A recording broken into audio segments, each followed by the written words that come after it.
Ah bah tiens, en parlant de trucs blancs, tu repeins quand le mur blanc sale derrière toi? Bah, je vais le repeindre, mais tu sais, avec mon pincex, ça va aller très très vite cette histoire-là. Le mur blanc, en fait, ce qui est génial, c'est qu'il est pas vraiment blanc, il est ocre, jaunâtre. En fait, il est presque comme ma peau. Et ce qui est génial, c'est que quand je fais des petits effets, d'enlever la pixelisation via mon appareil de montage, bah, je peux faire des trucs comme ça où j'ai l'impression d'être un roi cosmique, vu que j'enlève les mêmes couleurs. Enfin, c'est de la technique. Je le repeindrai jamais parce que le truc, c'est mon garde-manger. Je peux pas me poser ce genre de questions. Pourquoi tu veux que je le repeigne? Pour tes beaux yeux, peut-être? Est-ce que tu m'as lâché un Tipeee pour que je le repeigne? Lâche-moi un Tipeee. Celui qui m'a envoyé ce message, tu m'envoies un PayPal, tu m'envoies 100 balles et j'ai racheté un pot de peinture et je ferai une vidéo où je repeins un truc devant vous. Là, considérez que je suis dans un mini squat et que tout le galbe de mes vidéos, avec le montage, avec l'écriture, avec mon logos, mon galbage, ma BGcitude, etc., je le fais vraiment sans moyens. C'est pour vous dire à quel point j'ai du mérite. T'as vu, je zoome avec ma caméra, là il y a une putain de poignée de porte. Ça ressemble à rien là, c'est dans un KGB tout pété, c'est une guérite, le truc c'est une guérite, ça ressemble à rien. Donc j'ai un certain mérite, le mérite de la guérite. Le pied de cochon grillé est-il un plat galbé? D'accord, alors le pied des cochonnes, il y a des gens qui diraient que c'est un plat bien galbé, genre les fétichistes qui aiment les pieds de cochonne. Bon, perso, c'est pas mon délire. D'autres types de fétichisme, pas les pieds. Je sais pas, moi, tu sais, je suis un citadin. Hein. Je pense qu'il y a beaucoup de mecs de la campagne, etc., qui ont un mode de vie plus rural, plus traditionnel, qui kiffent mes vidéos. Je suis un mec qui vit à Paris. Pour moi, le cochon, c'est des saucisses ou du saucisson que j'achète au Franprix qui se situe à 200 mètres de chez moi. C'est tout ce que je sais du cochon. Quand j'étais petit, en Normandie, j'allais dans un parc qui s'appelait le Cerza et à un moment donné, il y avait des animaux de la ferme en libre accès. Il y avait toujours une grosse cochonne, je toujours aimé les cochonnes, avec ces petits cochons, mais tu sais, les beaux cochons noirs, les gros cochons noirs avec des poils. Et j'allais faire des photos, des câlins aux petits cochons, aux petites chèvres, etc. J'en profite parce que faut savoir que les néo-verts, les néo-féministes écologiques, ils aimeraient que les animaux de ferme tombent dans le néant plutôt que de demeurer les esclaves des agriculteurs. D'accord? Parce qu'ils pensent que sans eux, sans les agriculteurs, ces animaux n'existeraient plus, ce qui est peut-être vrai. Et ils pensent que comme ils ont une vie de souffrance et de soumission, et qu'on doit être les égaux des animaux, car on n'aime pas écraser les fourmis, ils pensent qu'il faudrait que ces animaux tombent dans le néant, dans l'escarcelle du néant, plutôt que de rester soumis à nous. Dites-moi ce que vous en pensez aux commentaires. Est-ce qu'il faut que ces animaux restent, les chèvres, les cochons, même si les agriculteurs les tuent, etc., pour les vendre? Je suis pour la vie, hein. Je suis pour la vie, j'aime les cochons, les chèvres. Du coup, c'était quoi la question? Le pied de cochon grillé est un plat galbé. J'imagine que c'est bon si tu manges pas les sabots, mais comment gagnes-tu ta vie? Alors, comment je gagne ma vie? Ma YouTube Money de ma deuxième chaîne YouTube, donc celle-là, ma YouTube Money de ma première chaîne YouTube, mes placements de produits que je fais sur ma première chaîne YouTube. J'écris aussi des articles causeurs, j'écris pour La Furia, donc ça me fait des petits bifetons à droite à gauche. Je fais du montage vidéo en freelance, donc ça me fait un peu de thunes, etc. Donc j'ai aussi les dons, les Tipeee, les gens qui vont sur mon site et qui prennent des entretiens galbage, des appels téléphoniques, à la fois pour que je règle leurs soucis existentiels, névrotiques, et à la fois pour me soutenir un petit peu. Tout ça c'est mêlé, n'est-ce pas?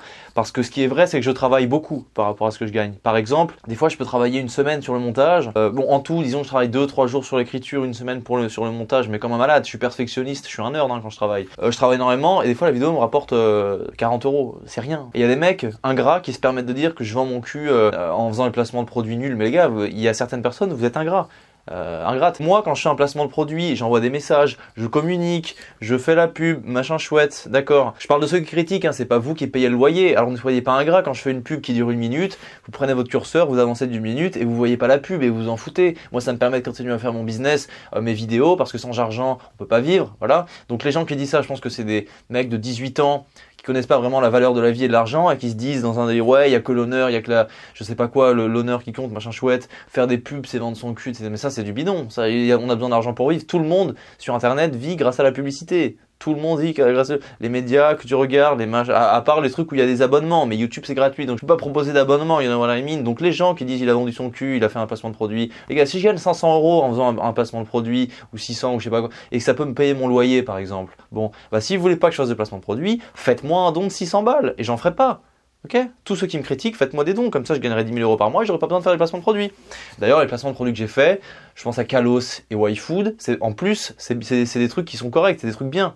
Kalos, c'est des beaux bijoux, YFood, c'est de la bouffe pratique. C'est pas, j'ai pas fait je vais faire pire, hein. Vous allez voir, je vais faire pire. Donc, combien je gagne? Du coup, la question c'était comment je gagne en écrivant, production artistique, j'écris, je monte, je fais mes vidéos et voilà. Et tout ça, ça me permet de gagner Très peu ma vie, très peu bien ma vie. Voilà. Quel est le sens de la vie et de la tienne? Ça, c'est une question complexe à laquelle je pourrais répondre. Le sens de la vie, il y en a plusieurs. Si tu cherches un sens toi-même, en toi-même, dénué de toute déterminisme extérieur ou philosophie extérieure ou religion extérieure ou sens de la vie ou biologie extérieure, il n'y en a pas. À mon avis, le sens de la vie, si tu penses qu'à toi, le sens de la vie, c'est te maintenir un maximum de temps, essayer de jouir au maximum de la vie. Il se trouve que l'esprit humain n'est pas fait vraiment pour pouvoir faire ça, en tout cas sur le très long terme. Quand tu penses à toi, quand tu fais que penser à toi, en général, à 40 ans, de toute façon, t'es bousillé. Alors, le sens de la vie, il y en a qui le trouvent dans les religions, grand bien leur face, très bien, que Dieu les aide. Il y en a qui le trouvent dans la débauche, enivrez-vous d'ivresse, de religion et de je ne sais quoi, mais enivrez-vous, d'accord, c'est bien, je suis assez d'accord avec Baudelaire, you know what I mean, enivrez-vous. Moi, quand je parle à un nihiliste, un athée, la plupart des athées, des gens qui croient pas, machin,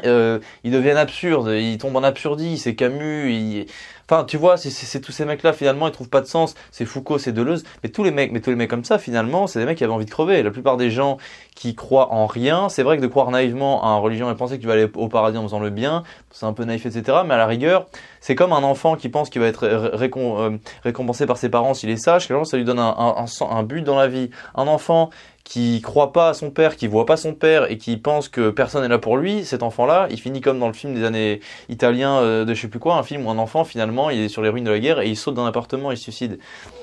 Donc c'est peut-être bien de rester enfantin finalement et de croire à des choses simples. D'ailleurs je dis pas que c'est simple, ça peut être compliqué. Et peut-être que les religions ont raison et que Dieu, etc., paradis, tout ça, bon c'est même pas le problème.